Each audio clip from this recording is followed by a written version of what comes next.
Hi guys! Welcome to my channel, your home properties within your reach. Again, this is Kay, your Bulacan Realtor. So, happy Valentine's guys! So, dahil February na, Feb-ibig na, magbibigay ako sa inyo ng update sa ating Regent Heights dito sa Barangay Poblacion, San Jose del Monte, Bulacan. So, syempre may mga promos din tayo for this Feb-ibig month. And dahil concern ako sa inyo, mag-update ako sa inyo. So, ipapakita ko sa inyo ngayon yung ating existing block na almost done na. So, for turnover na to. Ito yung mga unang ni-ready for occupancy. So, 10 months equity, then processing na ng kanilang mga pag-ibig financing. So, guys, I'm right here at Block 10 of Regent Heights. So, guys, alam nyo naman na ang Regent Heights, townhouse tayo dyan. So, again guys, pag sinabing townhouse, sharing tayo ng firewall. Ito guys yung firewall. This is the firewall. Sharing tayo ng firewall. So, yan yung townhouse. And syempre, si Regent Heights, alam nyo na guys, kung napapanood nyo yung mga dati kong video, complete finish tayo dyan guys ha. Complete finish, ibig sabihin may tiles tayo, may painted walls na tayo. And ang maganda kay Regent Heights, may car park ka. Wait lang, basa pa. Okay. Hindi naman nabasa. So, eto, may car park ka. Actually, maluwag pala siya talaga in reality. So, may space ka pa talaga siya. Kayang-kaya yung mga kotse nyo, hatchbacks nyo, yan. Hatchback. Yan. So, hanggang dito yung ano nyo. So, eto na yung Block 10. So, guys, congratulations kung isa ka sa mga unang-unang nakapag-invest dito sa Regent Heights. Ito na yung Block 10. Ito na yung Block 10, guys. So, mamaya try natin pasukin yung isang unit ng Block 10 para makita nyo yung talagang ano niya, yung itsura niya sa loob. Tapos guys, so ayan, meron na tayong konti na lang ng mga lot na available. So yan, itour ko lang kayo, pakita ko lang kayo sa inyo yung vicinity. Ito yung Block 10 natin, ayan. So, imagine mo na lang kung sang lot ka kung pang ilang bahay ka, 1, 2, 3, 4, 5. So yan, pakita tayo dito guys. Ito guys, yung turnover unit na. So, alam nyo naman, di ba, Barangay Poblacion, San Jose del Monte, napakaganda ng location niya. Ay, medyo makalat lang siya.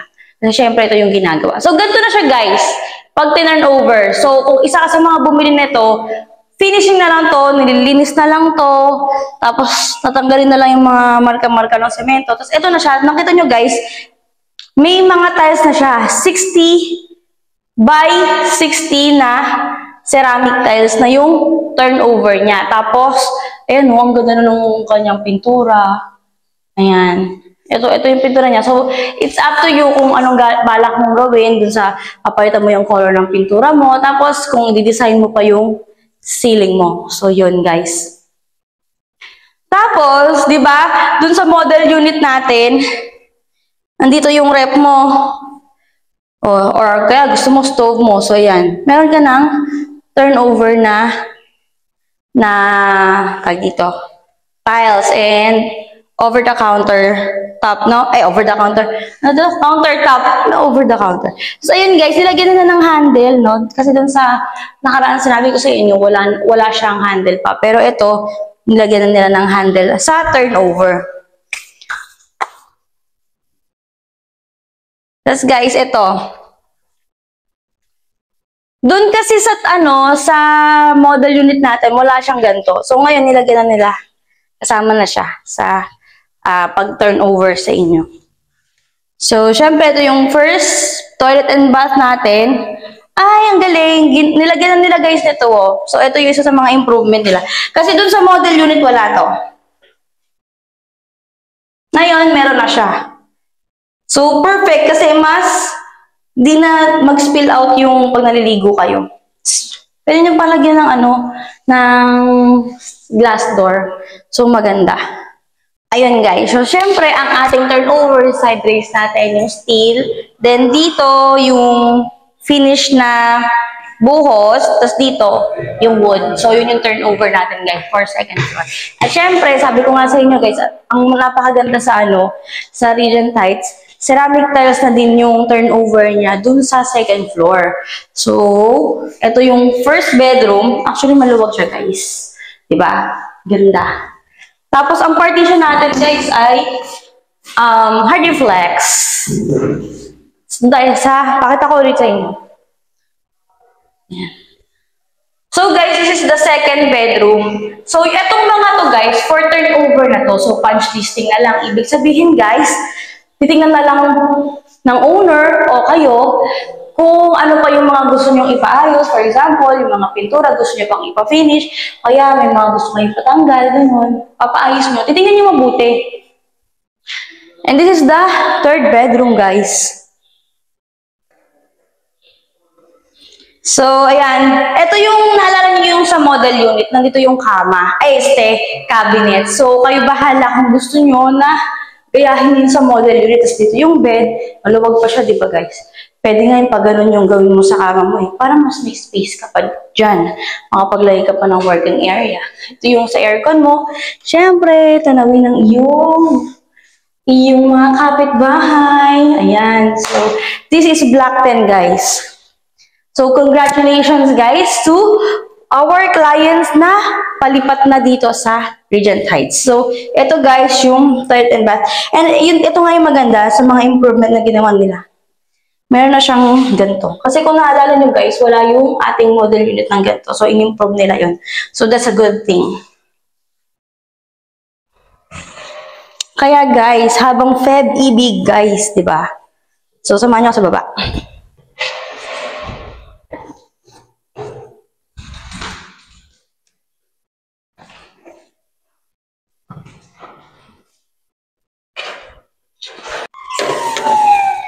Ayun guys, so tapos na tayong mag-update dun sa Black 10 natin, dun sa mga ongoing na ginagawa. And again guys, dahil Feb-ibig month, para sa itong bahay na to, kaya kung ako sa inyo, dahil we have promos and we're going to have an open house this coming Feb 17.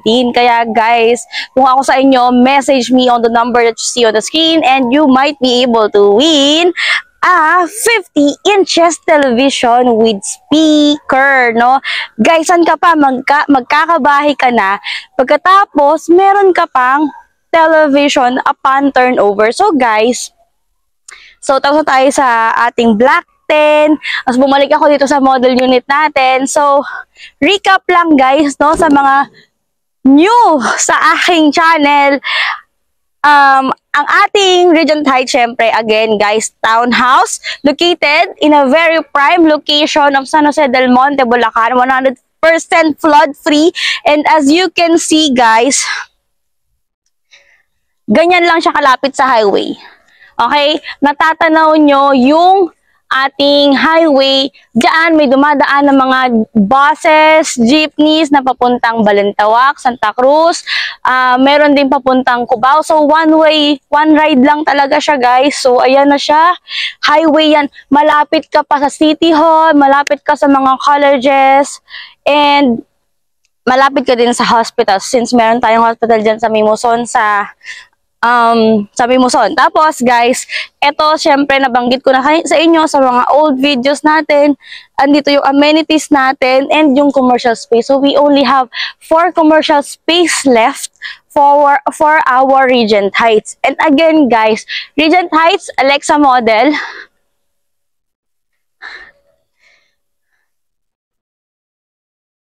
So, Alexa model, meron tayo sa turnover, 1 carport, meron tayong 2 toilet and bath, 3 bedrooms, no?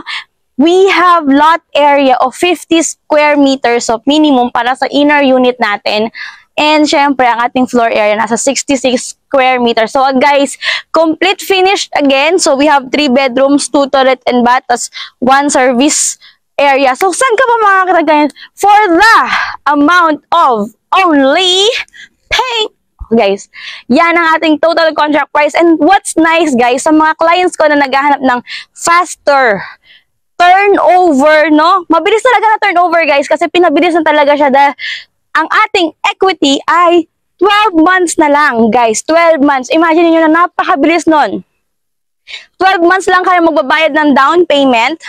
And then, processing na ng Pag-ibig nyo. Guys ha, si Regent Heights available only for Pag-ibig financing. So, ito guys yung ating equity. Yan, 12 months na lang guys. So, hurry guys para next year makakalipat na kayo sa inyong bahay. Napakagandang mag-start ng investment while the year is young guys. Para by next year, apakabilis lang pagpikit nyo. 2025 na naman. So, turnover na ng bahay nyo. Kaya, message me on the number that you see on the screen. Tapos, avail natin tong ating faster na down payment, no? 12 months lang. Then, pagkatapos ng equity mo, yun ng iyong turnover. Processing na, guys. So, syempre, saan tayong konti dito? Lilim tayong konti. Mainit. Sabihin ko sa inyo guys kung ano yung mga basic requirements para sa ating Sabihin ko sa inyo guys kung ano yung mga basic requirements para sa ating processing. Para syempre tutor ko kayo sa Regent Heights. Mag-schedule tayo ng tripping. Then syempre, prepare nyo na yung mga documents na kailangan, mga basic requirements para if ever na magustuhan nyo yung Regent Heights, pwede tayong mag-reserve on the day na mag-tripping tayo or mag-schedule ng tripping. So, guys, ito lang naman ang ating mga basic or initial requirements. Ito. 2 valid IDs. Kung single ka, ikaw lang. 2 government-issued valid IDs. Kung married ka, syempre, kailangan din yung 2 valid IDs ni spouse mo. Then, syempre, proof of billing na nakapangalan sa'yo. Kung hindi naman, pwede credit card, proof of billing ni credit card, yung address mo. Or kung wala naman, pwedeng yung kay mother mo o kay father mo, kung kayo nakapangalan, then ID lang nung kung kayo nakapangalan yung proof of billing mo. So, yun yung mga initial requirements natin. Siyempre, payslip or proof of income. Yun yung mga initial, guys. And syempre, kung meron ka na, syempre nag-iisip ka naman, lahat naman, guys, ng Pag-ibig financing natin, kailangan natin ng verified 1905. Yan. So, yan lang yung mga basic requirements kapag reserve ka na. So, maganda kasi yun guys, kung mag-tripping tayo, mag-schedule tayo, ikot ko kayo sa lahat ng mga available house and lot natin here. And kung magustuhan mo na, meron ka ng dalang documents, makakapag-reserve ka na on the spot. Syempre, ang reservation fee natin, again, ito. Ayan guys. So, that's our Regent Heights update. Tapos, check natin ulit yung map. Tingnan natin yung available map for you guys. Hello guys, so ayan, mag-update tayo sa Regent Heights map. So ito yung ating map for Regent Heights, located again sa poblasyon San Jose del Monte, Bulacan. So ito guys yung location ni Regent Heights, along the highway lang siya. So malapit sa Star Mall, sa mga malls, no? And market, hospitals, schools, no? Malapit siya, City Hall din. So si Regent Heights ay may total na 4.5 hectares. So, townhouse yan. Complete finished upon turnover tayo, guys. So, ayan na yung mga block na sold. Yung nakita nyo na mga may red. Yun yung mga sold na. Tapos may mga empty lot pa tayo dyan na available. So, yung nakita nyo, yung mga walang red pin, yan, available yan na purchase for 10 months or 12 months, no, na down payment or yung tinatawag na natin na equity. So, divisible yan. So, yan.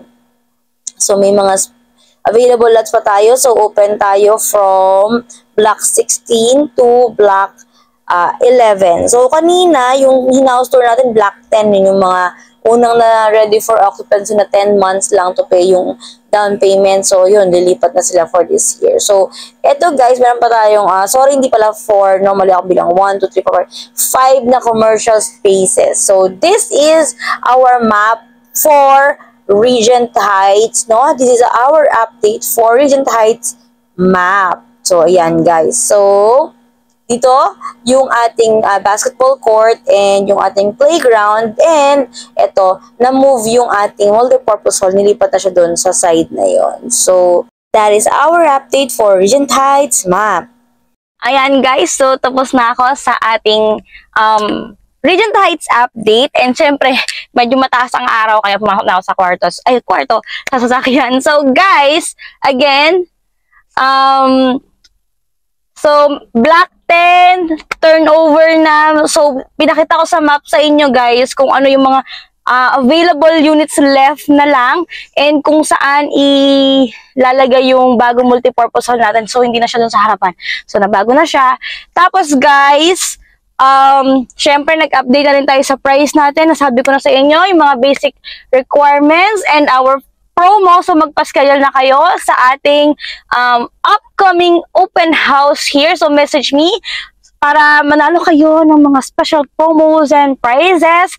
And guys, thank you for liking and subscribing to my channel. Thank you so much guys sa lahat ng mga nanonood sa aking mga videos. And guys, hope to see you soon and hear from you soon. So, see ya! Bye!